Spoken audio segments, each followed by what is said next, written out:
Bale, nandito na tayo ngayon sa Pinaka Falls. Kung makikita natin, oh, view pa lang, sobrang panalo na. So bale, nandito yung falls, nandito banda yung falls. So bale, titingnan natin. Wow, grabe, ang ganda, oh. Solid, grabe. Napakaganda. Grabe mga idol, nandito kami ngayon sa Ubud Falls dito sa may Maria Aurora. Bagong tourist spot ngayon dito na binuksan nila, kamakailan lang. Yan, oh. Yung hanging bridge pa lang nila, panalo na. Tapos meron napakalinaw na ilog. Yan, oh. Panalo.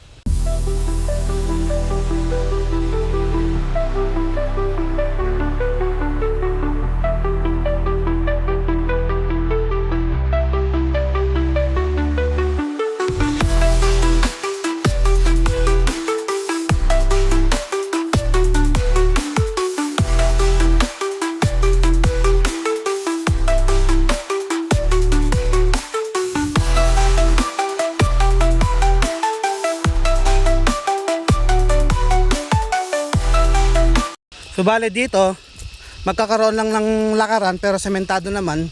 Kasi galing kami ng Nueva Ecija.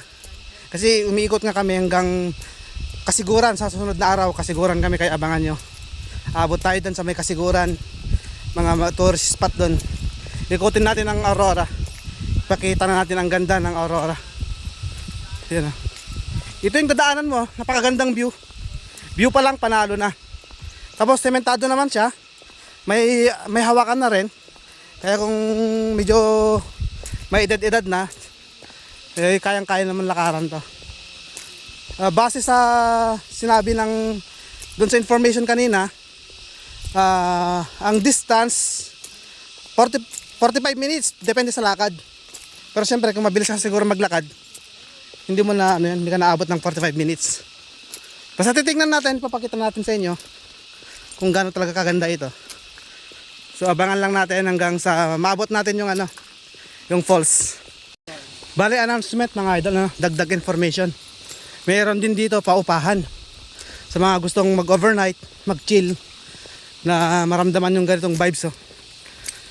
Napakaganda. Mayroon dito. Mag-inquire lang kayo sa kanila. So bale mga idol, pagdating dito, mayroon ulit dito. Mala San Francisco yung view ng tulay.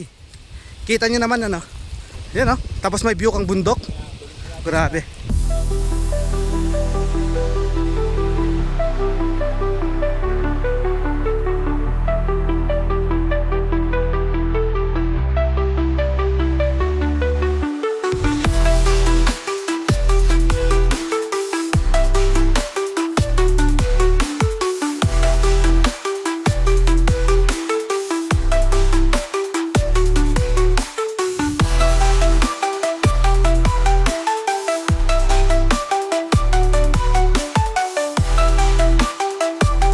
Dito mga idol, pupuntahan natin tong isang spot ngayon na masasabi natin na okay, mapapawaw na lang tayo sa ganda.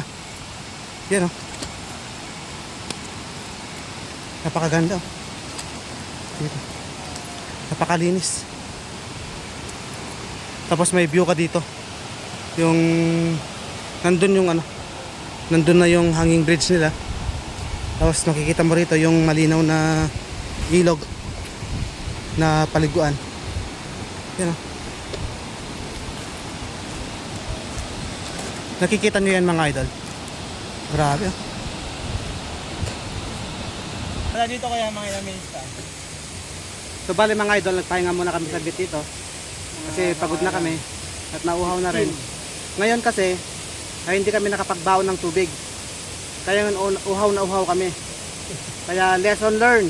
Pag pupunta kayo rito, huwag niyong kalimutan po magdala ng tubig. Kaya kondisyon yung tuhod nyo kasi estimate na walking kasi ito is 40 to 45 minutes. Depende pa sa lakad mo. Kung naglalakad ka ng parang nagmamarcha, siguro abot ng 2 oras. Then kung mabilis naman, siguro 30 minutes lang, pwede mo nang maabot yung falls. Tapos tingnan lang natin kung gaano talaga kaganda yung falls. Papakita namin sa inyo. So let's go. So bali mga idol, tatahakin na namin itong final step ngayon. So bale, galing kami doon.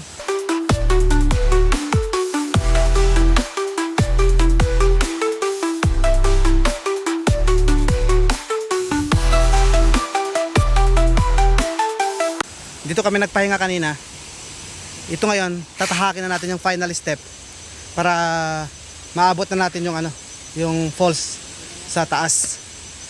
Ang kagandahan kasi dito talaga is sementado siya. Lahat sementado. Tapos may hawakan sa gilid oh. Kaya kung pagod ka ay may chance kang makapagpahinga. Tapos may hawak ka, hindi ka ma-out balance. Na masasabi ko talaga na perfect talaga. Yung spot din na ito, na tourist spot dito sa Villa Aurora Province. Sulit na adventure to. Kung makikita natin ay napakaganda naman. Pati sa mga drone shot natin ay kung makikita natin ay nakakamangha talaga yung ganda. Kaya solid talaga. Huwag niyo na rin kalimutan mag-subscribe mga idol dito sa channel natin para sa mga full video pa nating pupuntahan at mga adventure natin. Maraming salamat and God bless. Bale, meron dito natural falls na pwedeng inuman ng mga nag-hiking.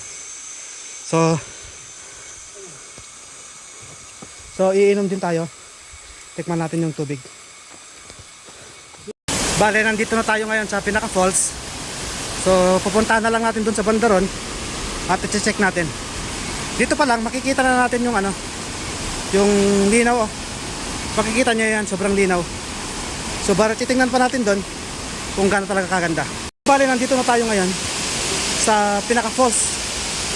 Kung makikita natin oh, view pa lang, sobrang panalo na. So bale, nandito yung falls, nandito banda yung falls. So bale, titingnan natin. Wow, grabe, ang ganda oh. Solid, grabe. Napakaganda. Doon sa pinabagsakan niya ron, doon sa may bandang taas, akala mo kuweba oh. Tapos bumabagsak siya dyan oh. Masasabi ko talaga sobrang panalo. Yan oh. So makikita mo yung tubig oh. Sobrang linaw. Grabe oh. Grabe, panalo. Wala akong masabi. Sulit yung pagod namin na paglalakad namin ng kulang-kulang isang oras. Tapos ganito yung kaganda yung madatatnan namin oh. Grabe oh. Kikita nyo yan mga idol. Kayo na lang humusga kung panalo. Panalo talaga. Huwag nyo nang husgahan. Sobrang panalo.